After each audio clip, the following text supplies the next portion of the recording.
Jadi kami berharap dan menghimbau adik-adik mahasiswa yang saat ini mungkin masih belum mendapatkan penjelasan atau keterangan yang dibutuhkan, nanti kami siap untuk memberikan penjelasan bahwa apa yang dikhawatirkan, apa yang dicurigai, bahwa ada berita-berita yang kemudian revisi Undang-Undang TNI ini tidak akan sesuai dengan yang diharapkan, insya Allah tidak. Alhamdulillah baru saja rapat paripurna DPR RI mensahkan Undang-Undang TNI yang mana dari fokus pembahasannya sudah memenuhi semua azas legalitas yang memang harus dilaksanakan. Tadi sudah disampaikan dalam rapat paripurna, semua prosesnya itu sudah dalam mekanisme yang memang seharusnya dilaksanakan, dari penerimaan surat sampai mendengarkan partisipasi masyarakat, kemudian pihak-pihak yang harus didengar dan lain-lain sebagainya. Bahkan pembahasannya pun dilaksanakan secara terbuka. Kami dari DPR dan pemerintah menerima masukan dan aspirasi dari seluruh elemen masyarakat yang dianggap penting dan perlu. Tentu saja juga masukan dari mahasiswa, perwakilan mahasiswa juga sudah kami dengarkan. Jadi pembahasan dari RUU TNI yang direvisi kemudian tadi disahkan menjadi undang-undang, ada 3 pasal yang fokus kemudian dibahas, yaitu pasal 7 terkait dengan OMSP, operasi militer, kemudian terkait dengan pasal 47 yang mana ada penambahan dari 10 bidang yang memang bisa ditempati oleh TNI aktif dari 10 menjadi 14. Kemudian masalah pensiun yang mana ada masalah keadilan. Jadi hanya 3 hal tersebut, dan tadi kami juga sudah menegaskan bahwa kami DPR RI dan pemerintah tetap menegaskan bahwa tetap mengedepankan supremasi sipil, kemudian hak-hak demokrasi, kemudian juga hak asasi manusia sesuai dengan aturan perundangan di Indonesia dan internasional.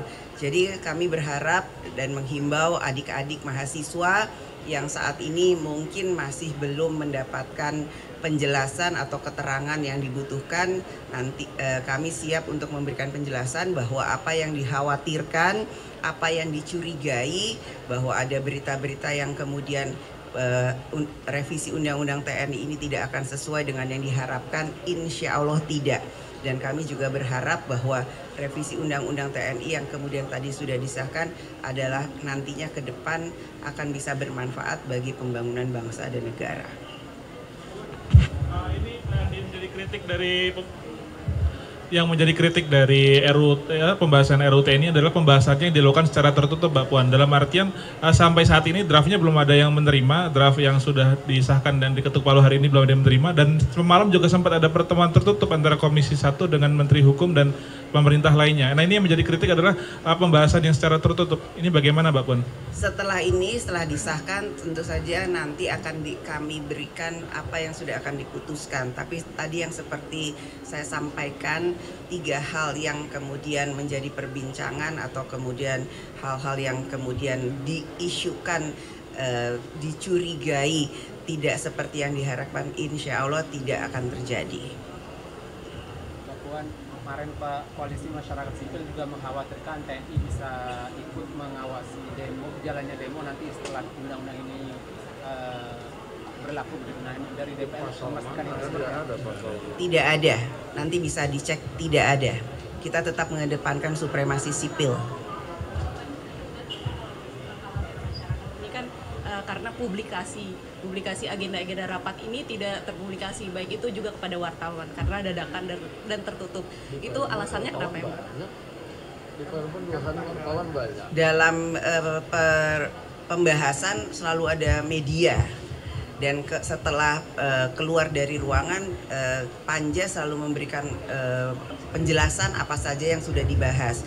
Namun karena memang belum selesai pembahasannya dalam pembahasan tersebut, tentu saja itu belum bisa menjadi satu hal yang menjadi keputusan.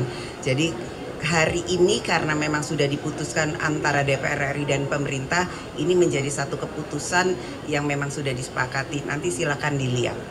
Mbak Puan izin isu lain soal penemuan ladang ganja di Bromo. Mbak Puan, ini dari pimpinan DPR bagaimana sih Mbak menyikapi dan menindaklanjuti ke depannya?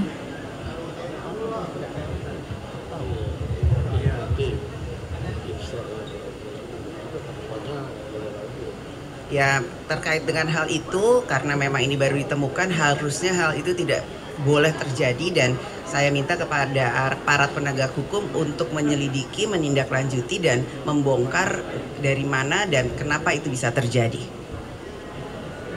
Oke, Cukup? Terima kasih. Terima kasih. Terkait dengan RUU P2MI, kerja migran kita yang tadi juga dibawakan di atas, ini kan salah satu. Itu kan baru menjadi usul inisiatif, nanti kalau sudah dibahas baru kita akan bahas sama-sama.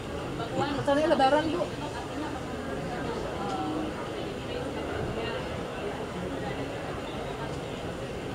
Kami di sini di DPR bersama-sama bergotong royong akan bersama-sama dengan pemerintah demi bangsa dan negara. Sikap Ibu Ya. Mega seperti apa Ibu? Mendukung karena memang sesuai dengan apa yang diharapkan. Ibu terkait Lebaran. Bahwa tadi kan yang baru hanya 3, tapi untuk larangan berbisnis apakah masih sama bahwa TNI tidak boleh? Nah, tetap dilarang, tidak boleh berbisnis, tidak boleh menjadi anggota partai politik, dan ada beberapa lagi itu harus, dan bahkan kalau di luar dari pasal 47 bahwa cuman ada 14 kementerian lembaga yang boleh diduduki TNI aktif, yang TNI aktif itu harus mundur atau pensiun dini. Jadi tolong jangan ada kecurigaan, jangan salah berprasangka dulu. Mari kita sama-sama baca dengan baik setelah undang-undang ini disahkan. Kita jangan belum apa-apa berburuk sangka. Ini bulan Ramadan, bulan penuh berkah. Kita sama-sama harus mempunyai pikiran positif dahulu. Sebelum membaca, sebelum melihat, tolong jangan berburuk sangka dan berprasangka negatif. Pasal 7 Ibu soal terkait Lebaran, OMSP, Bu, persiapan Lebaran. soal OMSP ini tidak diatur masa tenggat TNI yang melakukan operasi di luar militer. Ini dikhawatirkan karena bisa menambah kewenangan seperti apa? Itu nanti diatur dalam PP dan insya Allah jangan sampai terjadi ada operasi militer. Ini kan hanya untuk antisipasi dan mitigasi. Jikalau terjadi akan dilaksanakan hal seperti itu. Namun jika tidak, jangan sampai terjadi, dan itu hanya penambahannya itu adalah untuk cyber dan penyelamatan warga negara di luar negeri jika dibutuhkan. Persiapan Apa? Udah di undang-undang. Udah ada di undang-undang, kita kan berpayungnya payung undang-undang. Puan, Wah, ini udah terlalu. Pak Puan, kemarin ada desakan RUU Polri supaya segera dibahas karena KUHP sekarang lagi digarap di Liga. Ini seperti apa Pak? Belum ada surprise dan kita lihat lagi ya. Udah dulu, ini lagi lebaran. Nanti habis lagi puasa mau menuju lebarannya, ini jam kritis. Iya benar. Ya. Terima kasih.